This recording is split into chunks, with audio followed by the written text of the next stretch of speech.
Hi everyone, this is 148 Scale Modeler. I'm delighted to present the next installment of my build report on the MIG-17 FRESCO C today. Today we will be looking at the basic paint job for the model and applying the camouflage pattern. Here's a sneak peek at the finished result. Feel free to leave a comment if you like. I would love it if you subscribe. Right then, let's get started. Now that we have prepared the model to the stage, it is important to carefully mask off or cover the areas that we have painstakingly painted. You can use masking tape for this or seal the wheelbase with packaging scraps such as foam. In my opinion, foam is particularly well suited for this, as the masking tape won't adhere very well there.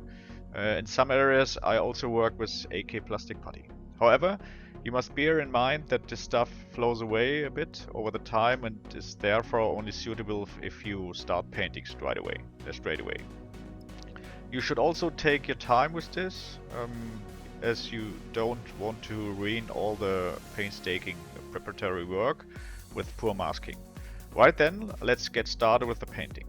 I initially opted for a black primer. In my opinion, next time I would probably choose a darker shade of gray, as I feel the shadows are a bit too harsh, but that's something you can decide for yourself.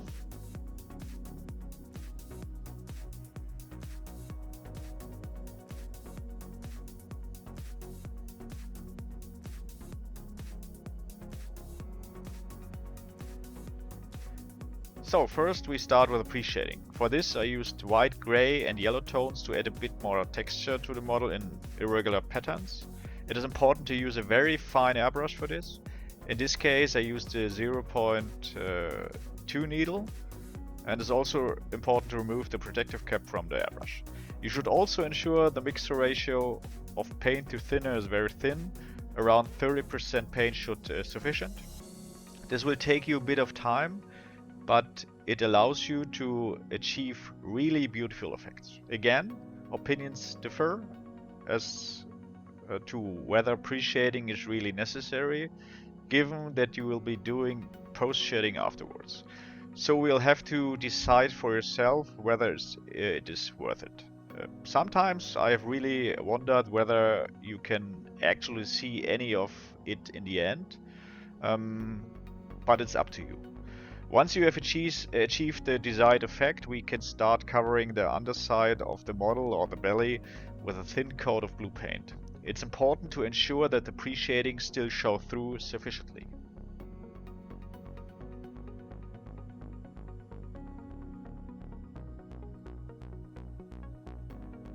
To create a bit more depth and variety, the next step is to add further highlights. To do this, mix a little light blue into the base blue color. It is important to create too stark a contrast between the colors all at once. For this part, I mixed two old empty paint tins or cans with two different shades.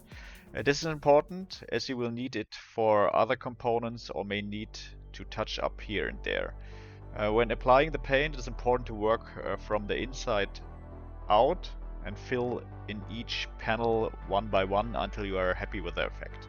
Remember to make the higher areas slightly lighter.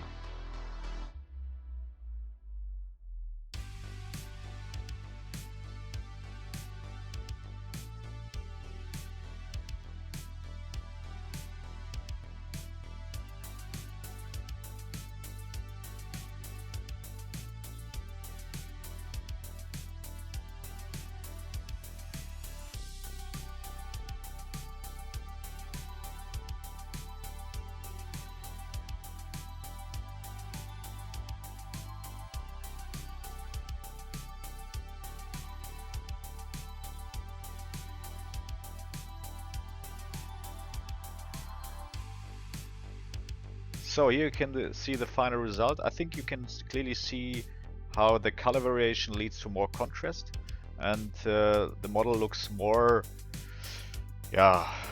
interesting. if it doesn't seem a bit too stark to you, simply apply a thin layer of the highlight color over the surface to soften the harsh edges a little. But it's up to you. Keep in mind, with all the washes and weathering steps, it will soften this effect a little bit more later on. So now in the next step we will turn our attention to the top of the model and apply the camouflage pattern. To do this, use sandy yellow and apply the yellow areas freehand, bit by bit. It is not too important to be completely precise at this stage. We will do that later with when we mask the areas. Again, use a very fine airbrush, in this case a 0.2 needle, and fill the areas slowly and gradually.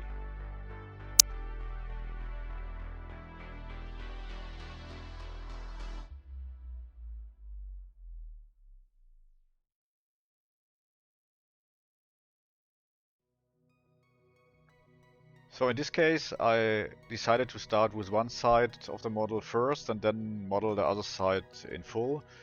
For me it was important to see just how detailed camouflage pattern looked using this method. Of course, you could also paint the whole model in one color first and then apply the brown shade. As I said, I was simply too curious to see the result.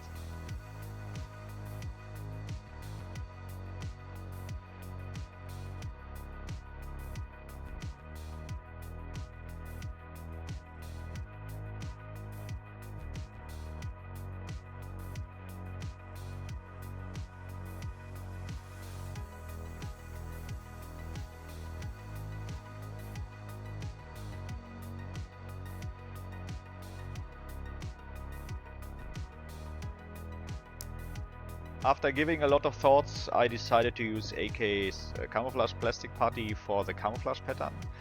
I did it freehand on the infantry fighting vehicle Puma, but here I wanted slightly shaper edges, as it is after all a different scale. I find the stuff ideal for the job, even if it does require a bit of patience when applying it. And you need to be careful with photo etched parts on the upper sides of the wings when applying it, just to make sure that they don't snap off again. To apply it, I took a larger piece from the packet and shaped it into the desired form by gently pulling it with both fingers. It shouldn't be too thick at the edges so that you can create clean edges when painting. At the corners and edges I also recommend using a flat brush or a silicone brush to gently press the masking compound into the corners. This ensures you create accurate edges. Once you have done that, you can apply the second camouflage pattern using the brown shade. Here it is important to work in several thin layers instead of painting it one go with a thick one.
Before we move on to the post shading, you should let the model dry thoroughly When using AK plastic putty, it can sometimes happen that a little residue remains on the mask of area. Don't worry about this, simply take a small silicone brush and carefully peel the residue off. For post shading, simply mix some lighter shades and apply them again using a very fine airbrush, in this case 0.2 needle. I recommend working panel by panel and from the inside out. Patience is a key here too, as things can easily go wrong if you overdo it. It is better to build up the colors gradients slowly, bit by bit. Should any paint happen to bleed over the edges into the other color area, the atom paints have excellent properties that allows you to touch up small areas with brush. However, it's important to apply them very thinly to avoid leaving unsightly brush strokes.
So let's move on to the decals. First, I coated the entire model with a gloss clear coat of varnish. Then I soaked the decals in warm, I say it again, warm water. It makes it easier to peel it off from the transfer paper, and positioned them with where I wanted using the fingers and a silicone brush. To get the decals to adhere to the edges and rivets, apply Tamiya Mark Fit to these areas. Then dab them lightly with a cotton bud and press them down with a rolling motion.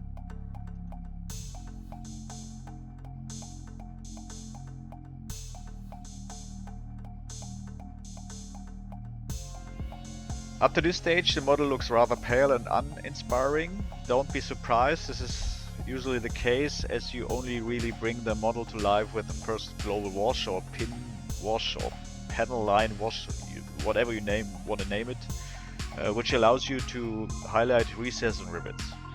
And now it is important not to make the mistake that many model builders make or do. Never use a matte clear coat for this, because with a matte clear coat the enamel products will bite into the color. You will notice that with a glossy or semi-glossy clear coat there are no unsightly paint residues from the washing, and you can also remove them or the excess panel wash much more easily with a piece of kitchen roll. I always recommend using a glossy clear coat for this step and only applying a matte finish at the end. This will save you a lot of work and frustration.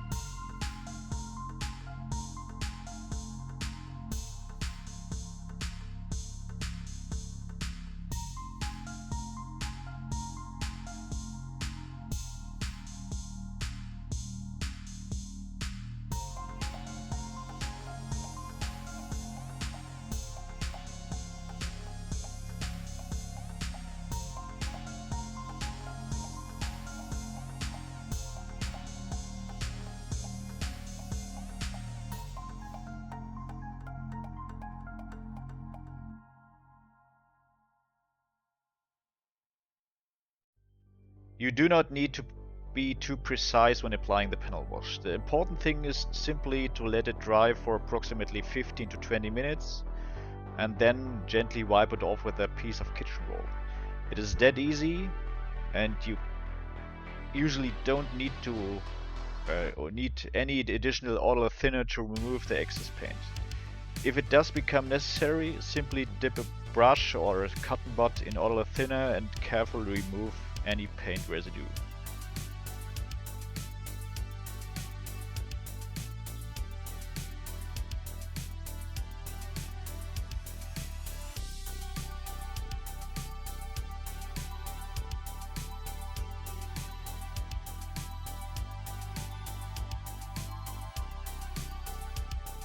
So then coat everything with a matte clear varnish and your model has completed the basic colorwork stage.